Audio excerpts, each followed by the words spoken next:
I'm Heba Shunbo and you're with me on Mommy's Happy Hour. As you might have heard me say already, motherhood was and is the most challenging thing I've done to date. After a long struggle with infertility, I had my twins at 41. 3.5 years into motherhood, and one season of my podcast later, I host like-minded, strong women on my show who share their stories, and if and how they strike a balance between motherhood, marriage, work, friends, and self-care.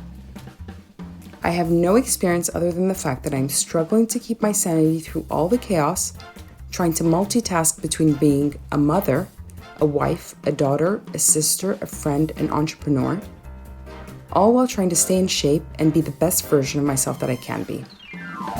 We set the bar so high these days and we're all trying to be perfect. Fuck perfect.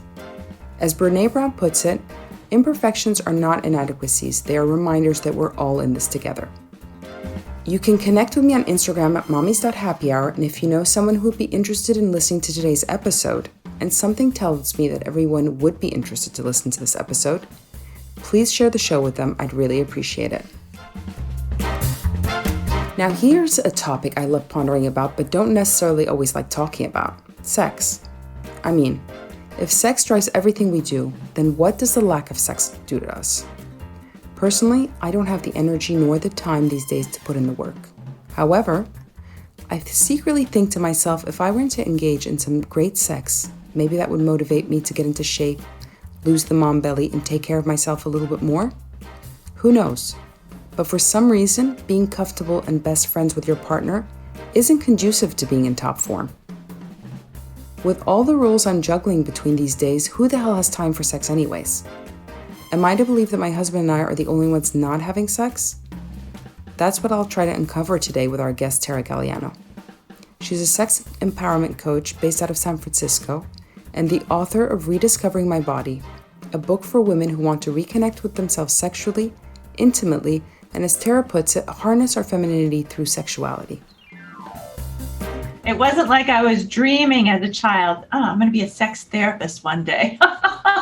I know. Because we didn't talk about sex in my family at all. I remember having sex for the first time and my parents found out, because it wasn't like anything that I told them about or wanted to openly share with them, but they found out and the reactions were so adverse. My father was like, I've got a shotgun. And my mom was so like, don't do it. I was raised Catholic. So it was really this pervasive unilateral front of shut it down, which is funny because my parents were divorced and were divisive on all topics. I was trying to think, they didn't have anything that they really agreed upon. That was the only thing they agreed on. That was the only thing they seemed to agree upon. And they both said the same thing from their own apartments. And I thought that's fascinating. So yeah, so this is not a profession that I dreamed of. And for a long time, I was a clinician. I am still licensed as a professional counselor and a certified sex therapist. And now as a sexual empowerment coach, there's more engagement. And so I can say more freely about things that I've experienced, things that I've shared, things that I know to be true. And for me, that's so important because my work is about embodiment. It is about what's true and lives in the body. And if I don't reference my own experience, then I can't really speak freely about it because it's not even in the space. And in the therapeutic relationships I was creating prior to today, they were really about a different modality, a different medium.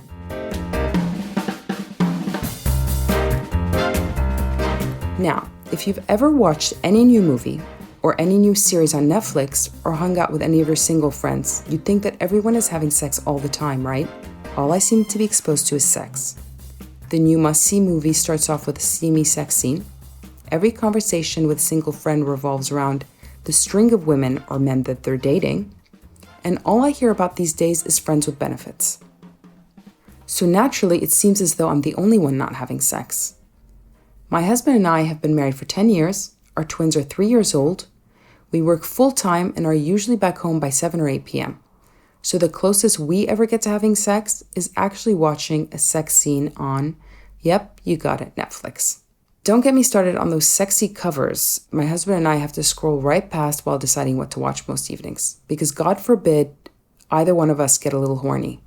Personally, I'm way too tired to have sex. Especially the quickies are not part of my vocabulary. Those were great during that courtship time when everything was new. But now, after 11 years together, in between laundry, putting the kids to bed, and my nighttime routine, quickies are virtually impossible. My idea of a quickie now is eating that brand new ice cream flavor I hid in the freezer that I bought earlier today at the supermarket.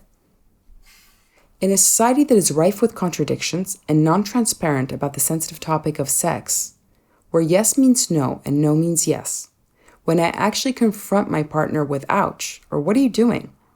By his reaction, I can only think that he misinterprets what I'm saying as a sign of pleasure. He seems to have surprised me with something new and novel, but I want to know. I really do. Are we the only couple having sex a mere 5 times a year? Is it about quality or is it about quantity? How do I get an honest answer? Will anyone give me a straight answer? I can't help but need to desperately look for a benchmark to gauge our sex life against. And to do that, I usually resort to my most trusted confidant, Google. So Google, how often should my husband and I be having sex? The answers come up.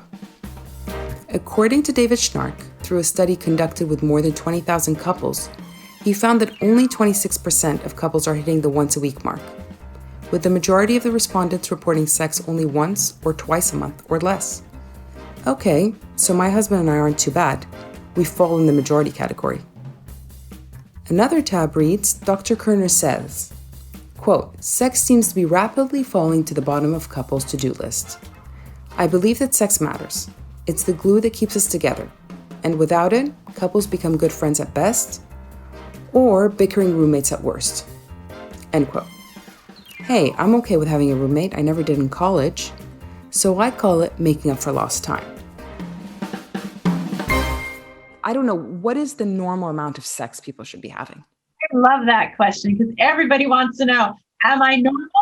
Am I normal? Because if they're having sex every day, then I'm not normal. Exactly. Some people act like they're having sex very often. And I'm thinking, very often, is that more than 5 times a year? That's very often for me. And then at the same time, is everybody having such a great time and climaxing? I mean, it's like almost impossible for me now. Yeah.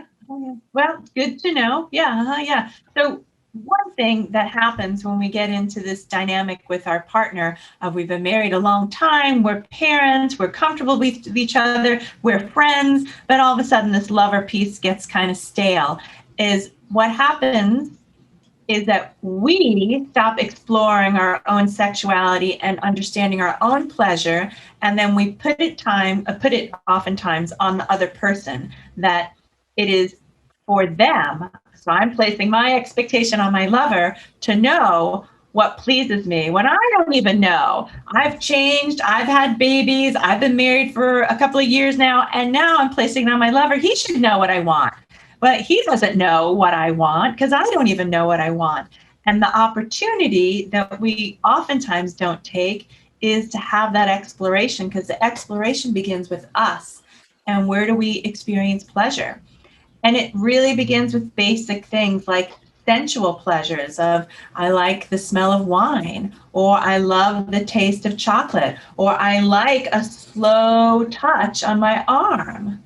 And what I find is that when we come back to the sensual self, then the sexual self becomes a little bit more accessible. But when we start with the sexual self and feel like, okay, I should be having sex more than 5 times a year and having mind-blowing orgasms multiple times, or at least every time, then the expectations are so far above here. And we're down here, like this feels unattainable and we're never going to get there. So the opportunity is to start where you're at and notice the simple pleasures and where you can experience the sensual bliss. And it is about slowing things down. And heterosexual intercourse usually lasts from beginning to end or beginning to climax. It's like 5 to 7 minutes. That's what it takes for a man to get off, essentially. But for women, we are often not even aroused until 20 or 30 minutes. So foreplay isn't really foreplay, it's essential. It is part of the sexual interaction that women need to be stimulated continuously, intimately, emotionally, probably 24 hours before any penile vaginal contact happens. And That is a true thing. So did he make you breakfast? Did he bring you flowers? Did he open the door for you? Did he mow the lawn? Whatever is the foreplay that you like that sets up a good emotional context. And then when it gets to being the physical context, is he kissing you? Is he romancing you? Is he seducing you?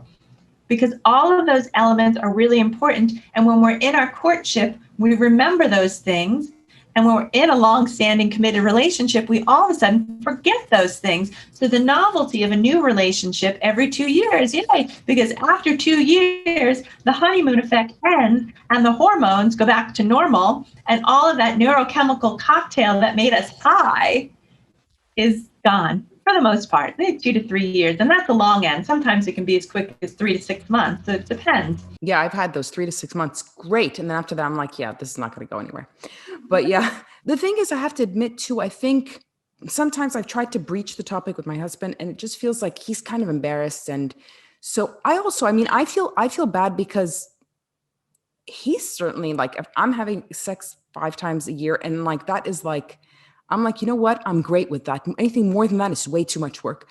But I'm sure he really there's kind of a void there. So it's like, I also understand that he probably wants certain things that I'm not giving him. But at the same time, when I ask, there's like this like discomfort, like, does that mean that we're not aligned sexually? Or does that mean like, that's the thing. It's like, I don't know. Sometimes I'm thinking, is it because we're not there and we're not really well matched in that sense? Or does everybody need to work really hard at it and kind of, how do you approach it when your husband doesn't really want to talk about it? I think that's a great question. I think, well, there's many different aspects that are impacting that conversation.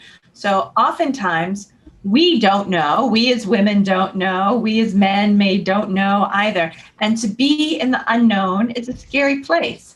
And I would say, especially for the masculine, especially for men, because they pride themselves on knowing. Yeah, I know. And to not know is an uncomfortable place.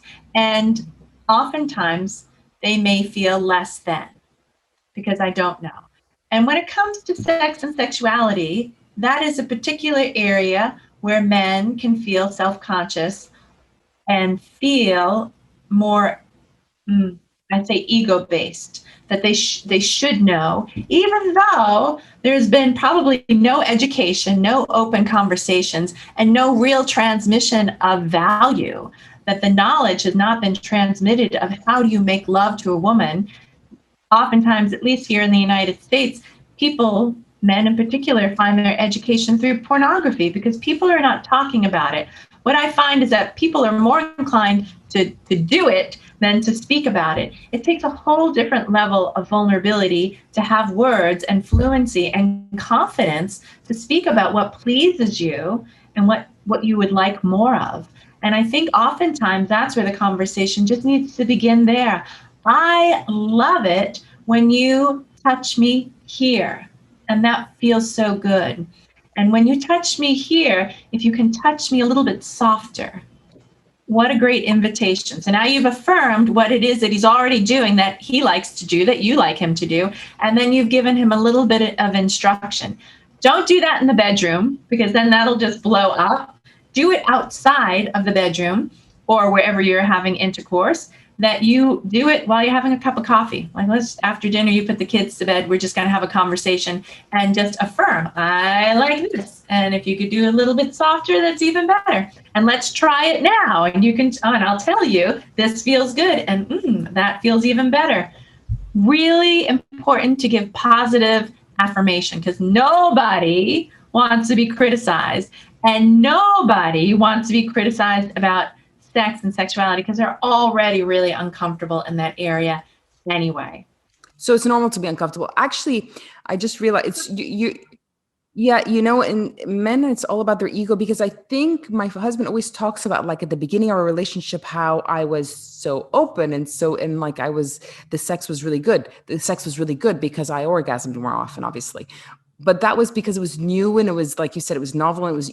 So I think now the fact that I'm not interested in very much, that probably kills his ego a little bit. I'm sure it does, yeah.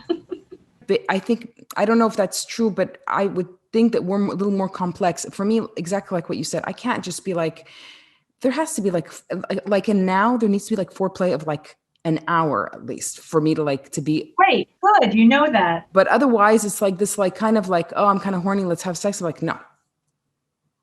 You're having sex 5 times is because every touch then becomes a demand for intercourse. If you were able to touch each other and just experience the loving touch and know that it doesn't need to go to intercourse, you would have a much different experience.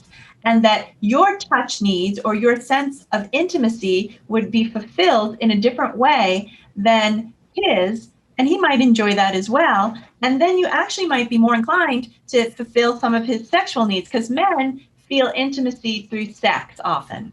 And for women, it is the emotional connection that helps them feel intimacy. And then from that, they may feel aroused and feel sexual. It doesn't always lead like that, or it's not always that linear progression. But oftentimes, I'd say by and large, those are the gross generalizations. That's what women want. They want more emotional intimacy, and men want more sexual intimacy. What's your advice to a woman who doesn't know how to breach that topic with her husband, or with a husband that is a bit more close-minded about that and doesn't really want to talk about it? Then don't talk about it and say, hey, I would like to try something tonight with you. And then show him what it is that you want. And make sure it's what you want. So take the information from your self-pleasure sessions and translate that for him. So light a candle, draw a bath, burn some incense, tell him to get into the bathtub and slowly wash him. When was the last time you just washed your husband? And do that for 15 or 20 minutes and wash his hair and give him a massage and towel him off and say, that's what I wanted to do for you tonight. And that's it. And see where that lands. And no, I'm not giving him a bath. I'll give him a massage, but I'm not giving him a bath. But okay. And how often do you think we should do that as couples? As soon as you get into the should, then it becomes problematic. How often can you feel inspired to give that? Okay. So yeah, so there's no not necessarily like because it seems like I always feel like there needs to be more, it should be more often than not.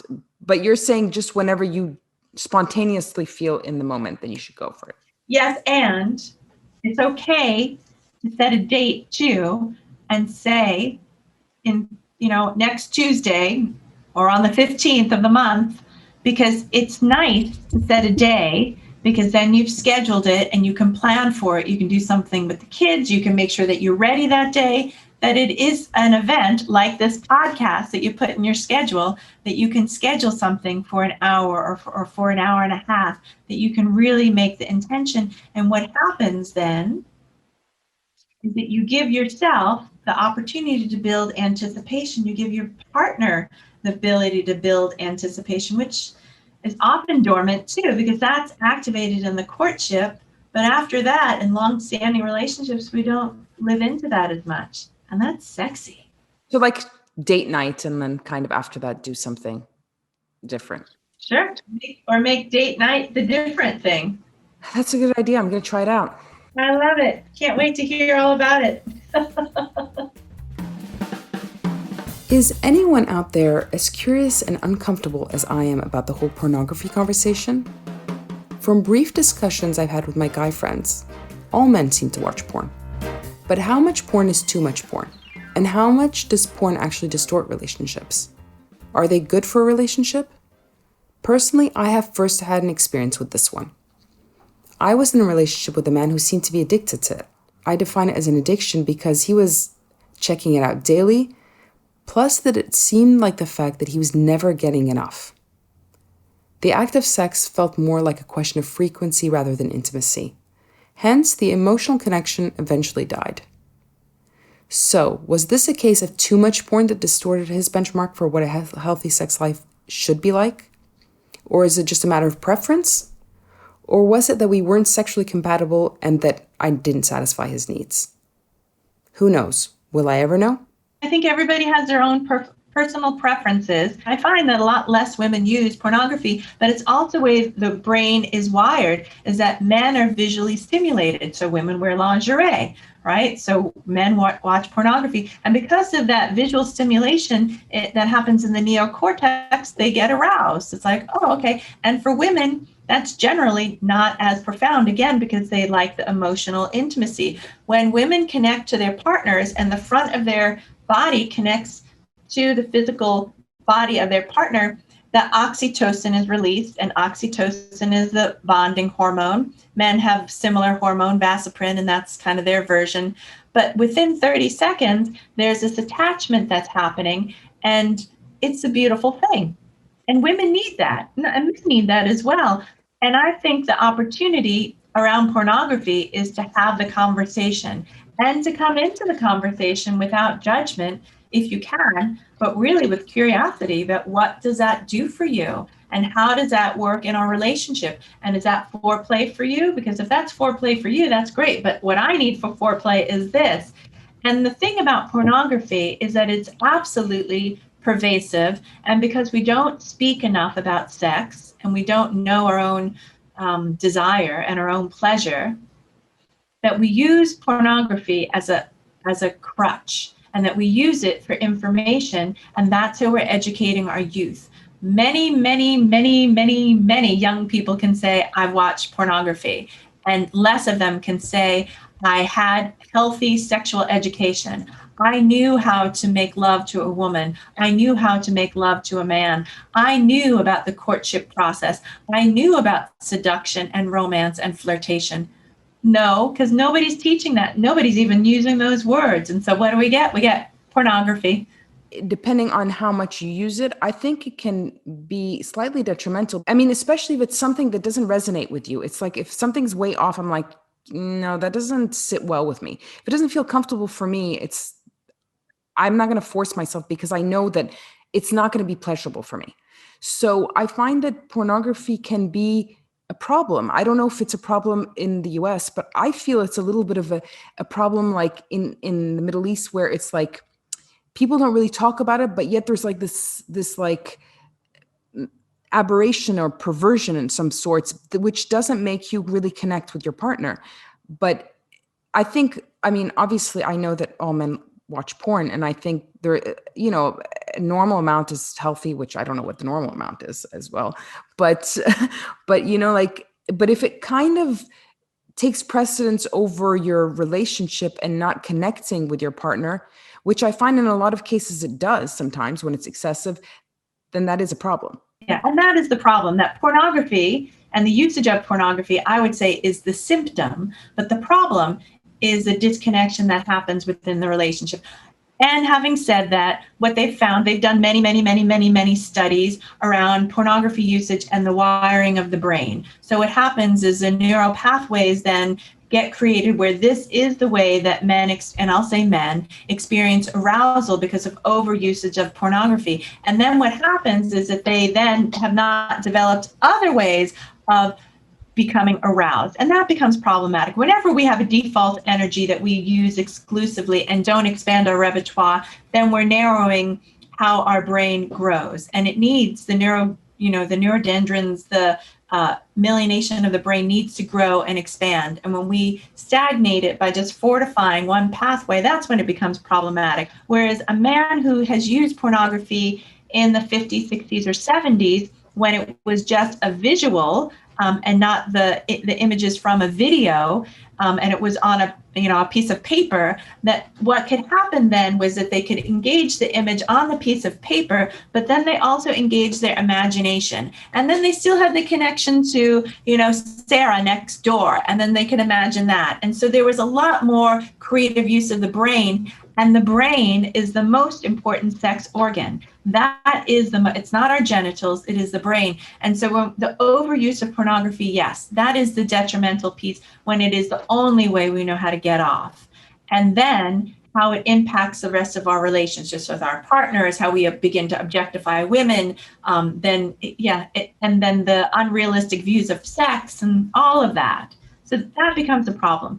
But if we're able to talk about it, and to really identify the real problem of I'm afraid to be intimate, or I don't really know the skills. I see them in this movie and my skills are not like that, so I don't really know how to please a woman, or I see how I can please that woman in that video and I can do that maybe, but I don't know how to please this real life woman, flesh and blood in front of me who's given birth to my children. It's a much different game. And I think to be that vulnerable is a very courageous thing, and oftentimes we don't take that risk because we're scared. We're scared. I guess I know what you mean about the brain being like a sex organ or something, because I hate, like, when my husband is like annoying or he's like snoring all like through the morning and he's not helping me out with the kids, or he's not being switched on, he's not switched on with me and he's not there, it kind of turns me off. I'm like, kind of like, yeah, no, I don't want to have sex with you. I'm like, you know what I mean? It's like I feel like I want him to, you know, step up. And that's why maybe as parents, it like feels like, that's why since becoming a parent, it just makes me feel, actually I've had like negative sex drive because of that. It's like I feel like I just want you to kind of listen to me, be there for me. You know what I mean? And that would make me really feel connected to him, probably emotionally, and therefore more sexually. And how have you told him that? I've never told him that. Aha. So he needs that information because he doesn't have a clue. That's the other thing. He has no clue. But if you were to tell him that and tell him in a positive way of, wow, when you got up this morning and helped out with the kids, that was really hot. And wow, maybe we could have sex tonight. Like, you know, if that's the case and you're feeling a little bit turned on because that was sexy, then you can let him know. And the positive affirmation goes a long way. But right now, he is clueless. He's going to listen to this podcast and learn it. Yeah, I'm going to make him listen to this. But like when he snores and then I force him to wake up and then he wakes up and he's just like, and like blowing his nose and all these like, and he's like, I have allergies. I was like, fucking hell, you've had allergies for the past 5 years. Okay. I don't want to hear about these allergies again. Okay. I'm like so tired of hearing the snots coming out of the, oh my God, it's just so annoying. So yeah, it's like, yeah, it's really a turn off. And like, and that's the thing, what I'm saying. Okay. So how honest are we supposed to be with our other half? Not that honest, right? But my colleague would say brutally honest. And I feel like, oh no, I feel like there's an edge where some things are really helpful to say and other things aren't really helpful. And if it's a deal breaker, then maybe he needs to know. But if it's not a deal breaker and you can look the other way, then you need to decide what it is that you can negotiate and what's non-negotiable. I think also, I mean, that's also one thing, body image and sex. I mean, as a woman, I'm sure, I mean, after I had kids, I kind of, you know, like I'm now getting back into shape, but it's like it took me a while. And it's like the first year it was really hectic with twins. So I lost most of the weight. And then the second year came around, and then all of a sudden I was overwhelmed with so much work and kids, juggling both and trying to have a social life. And all of a sudden it became like I have no time to make myself healthy food. So we were eating a whole bunch of junk food, and we put on so much weight. After that, that putting on weight for me actually made it 100 times worse than ever before. My sex drive really plummeted. It's like I felt so unattractive and so uncomfortable in my own body. The last thing I wanted to do is anybody get near me. I mean, I was kind of like really turned off of myself. And I think he's kind of, I mean, I've lost quite a bit of weight now. It's like, you want your better half to also take care of themselves as well. And like, I felt like I was turned off of myself when I wasn't taking care of myself, but it's been since the beginning of this year that I am, and I'm happy. And so my sex drive is coming back a little bit, but is it the same thing with men? I mean, is it a lot of women? Because I see some women that, you know, maybe are not, you know, not like in the best shape of their lives, but I don't think it really affects their sex life. Or is it something that does affect women's sex life? I think body image impacts everybody's sex life, and it doesn't have to do with the size that you are or the shape that you are. It really is just your relationship with yourself. And if you are 20, 30, 40 pounds more than you ever were, some people are fine with that and they love themselves regardless, and other people are not. And so it really is, it's how do you love yourself? How do you accept yourself? How do you feel sexy in your own body? And those are the questions that you need to be exploring within yourself. And if you find your partner's extra weight not sexy, then how do you address that with them? I mean, have you had a conversation with him around his weight? And actually, we both did, because we both were at this stage where we were like not happy at all. So I since the beginning of this year, for me, it's like kind of an obsession that I want to get into shape and like and lose weight. And for him, I think my motivation kind of has motivated him a little bit, but it just kind of motivates him for a week, and then he like kind of. I want to be supportive of him, because I understand, because I was really not motivated at all. So I don't want to be a bitch or a hard ass, but at the same time, I feel like, you know, like a, like for example, he comes back late from work, but he's up until like 3 and 4 o'clock in the morning, and I'm like thinking, if you're up for all those hours, why don't you go for 1 hour to the gym? You're not doing very much. And I said that to him once. I said, you're up late. Why don't you just take that time, come back from work, and chill out for an hour, and then go to hit the gym for like 30 minutes, even like twice a week. But I don't know. I feel like, I don't know. But yeah. Uh, but yeah, maybe I should probably, maybe we should be more honest about these things. Yeah, yeah, and compassionate too with yourself and other. Like, what do you really need? What do you really want right now? What would make our relationship the best that it could ever be? And what does that look like? I wanted to ask you about, like, vibrators seem to be the new thing, the new hot thing these days. I mean, Goop, I don't know if you know Goop.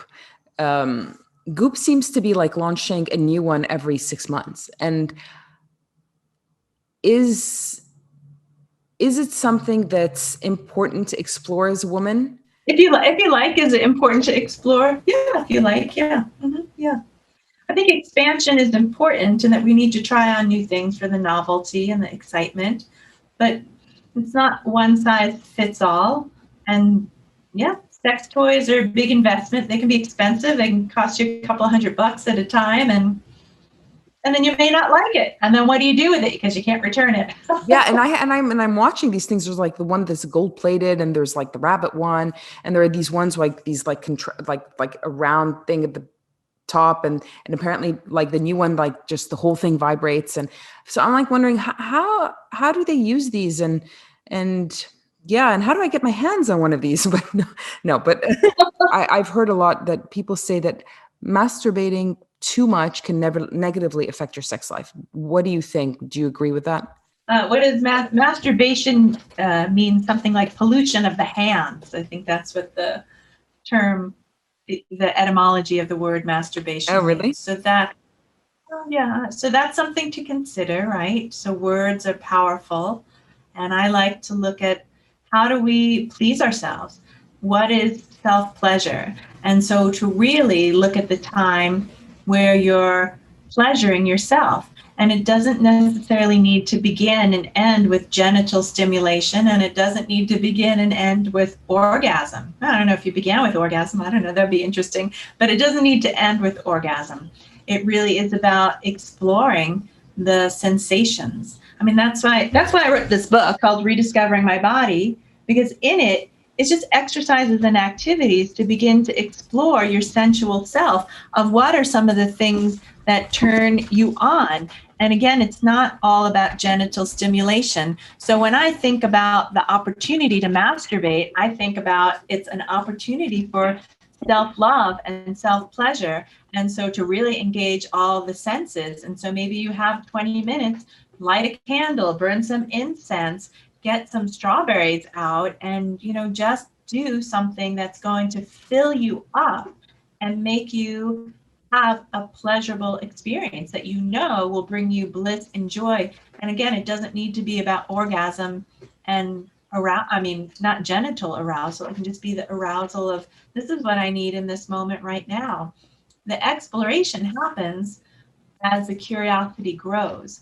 But when you allow the exploration to be led by the curiosity, it's a much different experience than, I have this vibrator, and so now I need to use it and insert it and I'm going to overstimulate my clitoris, and that's the only way that I'm going to be able to, experience orgasm. So again, it's like pornography. It's like we have this one tool, and if we overuse it or use it as a default energy and it is the only way, that's when it becomes problematic. But if you've got a toy, if you've got pornography, if you've got a strawberry, if you got more tools in your repertoire, then you can have a better dance. Okay, so you recommend basically for couples that have, gotten bored of their sex life, basically you think it's more about communication, firstly being open with your partner, being honest, being compassionate, and also experiencing that tactile kind of connection. I think one of the sexiest things you can do with your partner